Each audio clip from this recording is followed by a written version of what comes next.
Prej disa ditësh, përmbytjet vijojnë të rëndojnë situatën në zonat e vendit, duke shkaktuar dëme të mëdha materiale për qindra familje. Situata më problematike paraqitet në fshatin Brostar Ura, pasi lumi Seman ka dalë nga shtrati e përpasoj janë mbytur stalla baktishe Pulari. I pranishëm për të parë situatën ka qenë edhe Ministri i Mbrojtjes Pirro Vëngu, i cili ka takuar fermerët e dëmtuar. Çfarë ke brenda?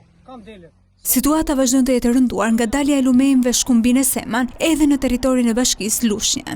Prurjet e lumit janë të shumta, ndaj në disa akse ka prezencë të madhe uji. Hyrja për në fshatin Muriz është bllokuar për shkak të nivelit të lartë të ujit. Dalja e lumit shkumbin ka zaptuar me qindra hektar të mbjella, jo vetëm në territorin e bashkisë Lushnjë, por edhe në zonat e tjera rreth e qark. Në fshatin Thanasaj shumë shtëpi janë në ujë. Banorët shprehen se kanë kaluar natën jashtë. Që në orën 2 në natës, ka arë shkumbini ka u fut për me në shpjetë, sidomos që lartë që ata dy shpijet e ti, edhe gjithë janë mitë apësisht këtë të shpi. Kemi shumë frikë. Shkumini është i frikshëm, na ka hyj ujti, na ka bo shumë dëm, nuk kemi që me bo, frikën e kemi gjithmonë. Grupe komisionesh verifikimi nisën punën këtë të diel në territorin e fshatit Ferras për evidentimin e dëmeve të shkaktuara nga përmbytjet, ku deri më tani janë konstatuar rreth 120 banesa të prekura me dëme brenda shtëpive në oborre dhe infrastrukturën ndihmëse. Në kryetari i Bashkisë së Fierit, Nusret Avdullaj bëri të ditur gjithashtu se prurjet e lumit Seman pritet të kenë tendencë rritje, çka e bën situatën edhe më delikate.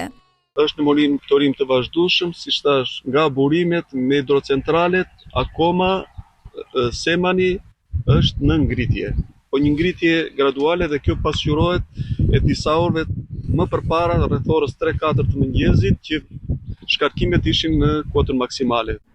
Situatë problematike është edhe në zonën e Novoselës, kur niveli i lumit Vjosa është rritur sërish duke shkuar në kuotën e 7.5 metrave e duke përmbytur tregun e kafshëve pas urës së mifolit. Forcat e mbrojtjes civile po punojnë për riparimin e një argjinature të dëmtuar më herët, e cila kishte shkaktuar përmbytje edhe në fshatin Bishan. Në Durrës, veçanërisht në zonën e Ishkënetës, uji prej disa ditësh mban të mbërthyera banesa, oborre e rrugë dytësore. Banorët thonë se uji u ka shkatëruar gjithçka, ndërsa era e rëndë dhe prania e ujrave të ndotura shtojnë frikën për probleme serioze shëndetësore.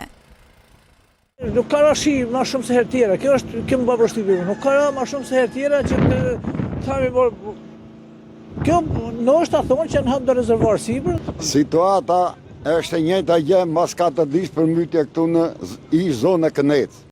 Në qarkun Shkodër situata paraqitet më e qëndrueshme, por rreth 525 hektar tokë bujqësore vijojnë ende të jenë në prezencën e ujit. Në fshatrat Obod dhe Dajç ka prezencë uji në oborret e disa banesave, por pa rrezik për evakuim.